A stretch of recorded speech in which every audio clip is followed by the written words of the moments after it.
કોમી એકતાનું પ્રતીક હજરત પીર શાહે આલમના આ દરગાહમાં એમના ચરણોમાં શીશ ઝુકાવ્યું છે।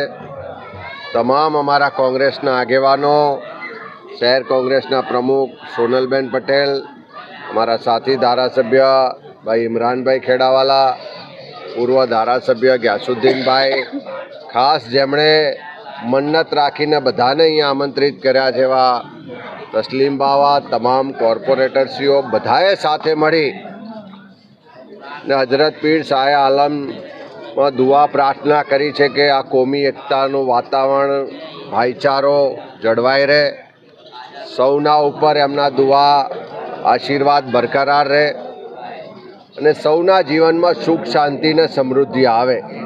આ અમદાવાદ શહેર, સમગ્ર રાજ્ય અને દેશ તમામ જાતિ, ધર્મ, ભાષા, પ્રાંતના ભેદભાવ ભૂલી આપણે સૌ ભારતીય છે અને લોક કલ્યાણ માટે, ગરીબ સામાન્ય લોકોને મદદ કરવા માટે, એમના પીડામાં સહભાગી થવા માટે અને જે આ શાસન ચાલે છે એ શાસનમાંથી સામાન્ય લોકોને એનો હક અધિકાર મળે, એનો ન્યાય મળે અને એ માટે કામ કરવાની અમને સૌને શક્તિ આપે, પ્રેરણા આપે એવી પ્રાર્થના, દુઆ જે ચાદર ચડાવી એમના ચરણોમાં શીશ ઝુકાવીને અમે સૌએ કરી। અત્યારે ગુજરાતમાં લગભગ બધા જ શહેરોમાં ટ્રિપલ એન્જિનની સરકાર ચાલે છે। ગુજરાતની પ્રજા, શહેરોની પ્રજા પોતાના પરસેવાના પૈસા ટેક્સ રૂપે સરકારની તિજોરીમાં જમા કરાવે છે।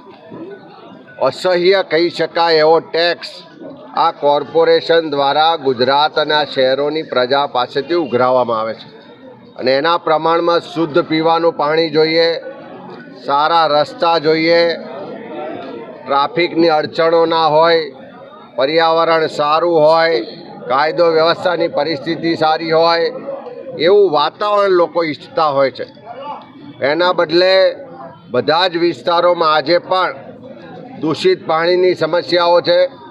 ચોમાસાના પહેલાં જ વરસાદમાં રસ્તાઓ તૂટી જાય છે, પાણીની ટાંકીઓ જેમ સુરતમાં જોયું, હજુ તો ઉદ્ઘાટન થયું ના હોય પહેલાં કરોડો રૂપિયાની ટાંકીઓ તૂટી પડે છે, બ્રિજ તૂટી જાય છે, ચારે તરફ ભ્રષ્ટાચાર છે।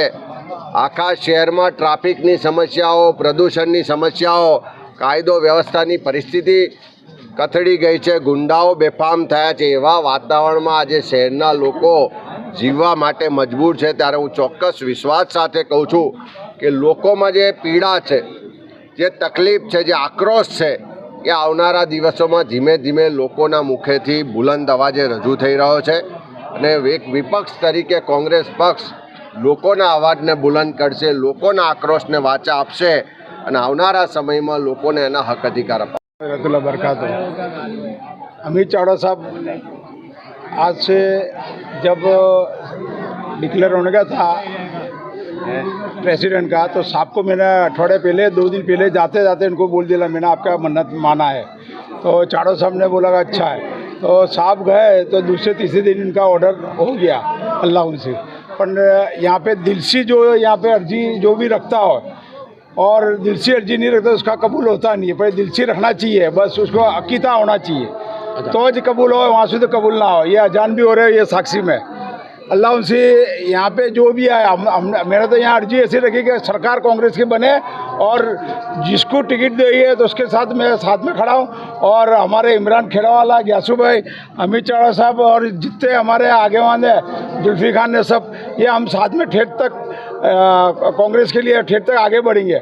और ये हमारे सब साथ में है कांग्रेस में। अमित चावड़ा साहब ने, इमरान खेड़ावाला ने, ये सब नए अध्यास में अभी देखना। आपने देखा होगा, जहाँ जाते हैं वहाँ पे लगभग मेरे मानो से 5000 पब्लिक वहाँ खड़ी हो जाती है अमित चावड़ा साहब के सामने। और वहाँ पे भाषण में 30 पब्लिक आती है, गांडे बन जाते हैं, वहाँ कुर्सी में आके बैठ जाते हैं।